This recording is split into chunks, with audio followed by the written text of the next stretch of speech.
கிட்டத்தட்ட 17 ஆண்டு காலமாக ஆம்ஸ்ட்ராங் அண்ணன் பகுஜன் சமாஜ் கட்சியில் சேர்ந்து மக்களுக்கு பணியாற்றினார். அனைத்து சமூக மக்களுக்கும் பணியாற்றி மக்களுக்காகவே தன்னை தியாகம் செய்த அண்ணன் ஆம்ஸ்ட்ராங் உயிரோடு இருக்கின்ற போது எந்த பத்திரிகையோ எந்த டிவியோ எந்த விளம்பரமோ இல்லாமல் இருந்தது.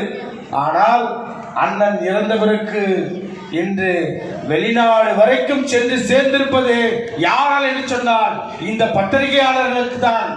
எங்களை படைத்த கடவுள் கூட இதை கொண்டு போய் சேர்த்திருக்க மாட்டாரு. ஆகவே பத்திரிகைக்கு அத்தனை பத்திரிகையாளர்களுக்கும் என் பகுஜன் சமாஜ் கட்சி சார்பாகவும் என்னுடைய குடும்பத்தின் சார்பாகவும் மனமார்ந்த நன்றியை தெரிவித்துக் கொள்கிறோம்.